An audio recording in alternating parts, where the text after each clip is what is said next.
Hello, my name is Felipe Santamaria, and I have the pleasure to be interviewing Ray Bradbury today.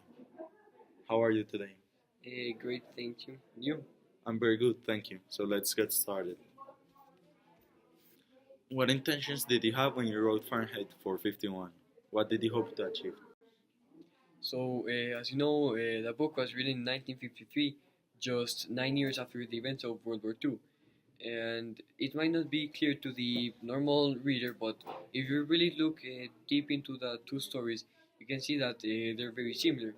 In that, in both stories, there's this oppressive government that does not allow differences, and uh, not many people know this, but in World War II, there were huge book burnings, and this eventually led to burning people, because I don't know if you've read it, but I once read an article from the 19th century, 100 years before World War II, and there's this guy explaining how many times the message that you find in books, it's not really in the books, it's like in the people who wrote those books. So when you burn a book, yeah, its meaning goes away, but for a moment it will come back if the people who has that idea still alive. So in World War II, at first they burned books that challenged the government, and eventually they end up burning the authors and the people who challenge the government. And it's kind of the same thing in Fahrenheit 451. How at first they're burning books, and in a part in a story, they go over to this house to burn some books, and they meet this old lady who rather die than lose her book. So what happens is she ends up being burned with them. So these two stories are very similar, and I just wanted to highlight the importance of the events that happened 9 years ago. Do you believe that if people in World War II read more, World War II could be avoided? Yeah, very much, because World War II happened because lack of knowledge, because Hitler thought that all Jews were uh, lesser to other people. Like it's just the same thing as when there were slaves and everything, just that people don't know. So Hitler and the Nazi Party, they just didn't know well, and The lack of knowledge they had led them to intolerance. yeah, they just couldn't tolerate someone different than them. And I think that as we move forward as a people, we will slowly learn to tolerate other people more. In today there's much less racism and sexism than maybe 50 years ago. Okay. In previous occasions, you have stated that, I quote you, I did not write Fahrenheit 451, it wrote me. Why do you believe this happened? And how did you start writing the book? Well, uh, the book is easy is I think one of my most famous works, and I think that yes, I did write the book, but it also wrote me in that it also changed me a lot. Like it opened way to a lot of new ideas, and not only it changed me and the book, but it changed everyone everywhere around the world. It brings a lot of knowledge to people, because I don't know if you heard it, but some people say that we learn history to avoid repeating the mistakes of the past. This kind of what this book is about, to avoid happening like what happened 9 years ago when World War II happened. Okay, but did you see the future of this book as it turned out, or did you expect it to be somewhat different? Did you want it to be um, as life changing as you thought, as it came out to be? Well, I don't think any author ever expects their books to uh, grow the way they do. Many times, many of my friends are authors, and we all, whenever we write a book, it's just yeah, we get this inspiration and we write the book. We don't necessarily do it for the fame and the money. We just write it because we like it, and yeah, sometimes one of the books grows and everybody reads it. but stuff like that can never be expected, like because honest authors don't write for the money; they write because they want to write. Okay, so was there a special reason for you to place the book in a dystopian future, to make it dystopian fiction? Yeah, definitely, because um, if you went maybe back like 40 or 30 years before World War II, and you asked anyone like what they thought about the events of World War II, they would say, "Yeah, that's not possible. Like stuff like that can't happen. It's like absolute like it's terrible." And I just wanted to like uh, many books dystopians right now, like we see them and we think the same exact thing that someone 30, 40 years ago might have thought, that yeah, these things can happen. But many of these dystopian books like become real. And like if you think about what happened in World War II, it's almost like a dystopia, like what the Jews were going through in the dystopian in the concentration camps and everything.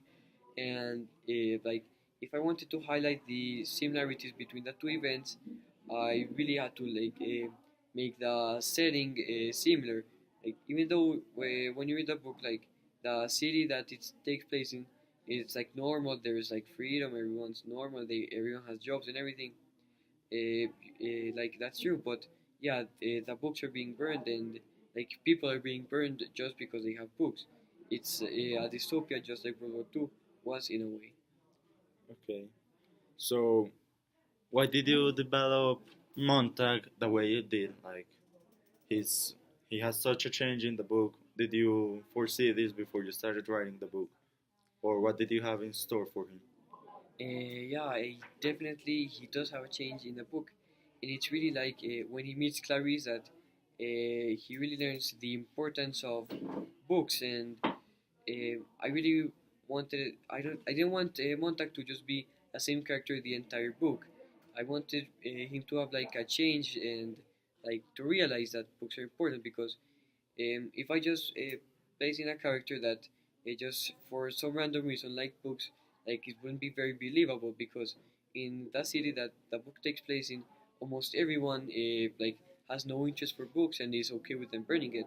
But Montag really had to have some event that changed him, so that he realized the importance of books. Is Montag based on someone's personality, in someone real? Not necessarily. I just wanted like a fireman that got changed because he met Clarice. Okay, so did you end up writing the book how you wanted to, or did you have some drastic changes while you were writing the book? Uh, for the most part, yeah, I think it pretty much ended how I wanted to. I wrote the book. Yes, there were some changes along the way. Some edits, like I realized maybe this part of the plot can't happen, wouldn't be like believable or anything. So yeah, it changed a little, but like the main idea that I got from the start is still the same from like when I started writing to when I published the book. Okay, so, and last question. When you started writing this book, did you thought this novel was going to be so popular?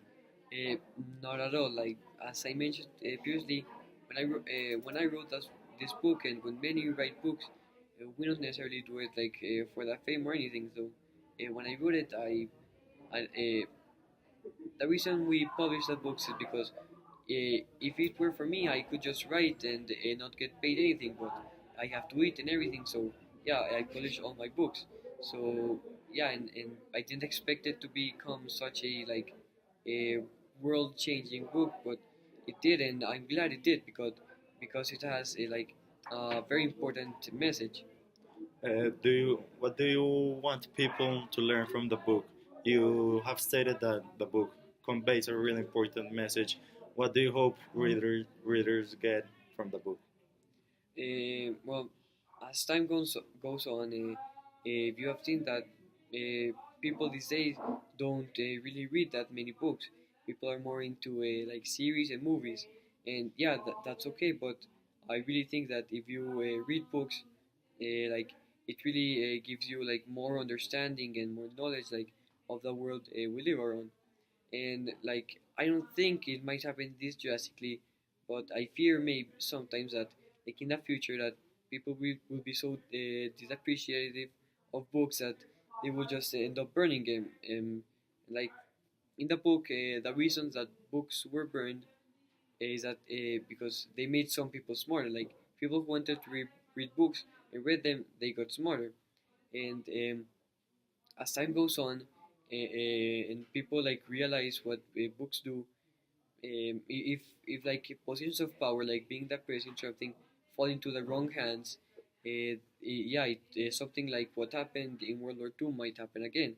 They might start burning books and everything. Like I sure hope not, but it's definitely a possibility. And by writing this book, I wanted to avoid that or at least prolong it. So you wanted to highlight the importance of books like over other forms of media.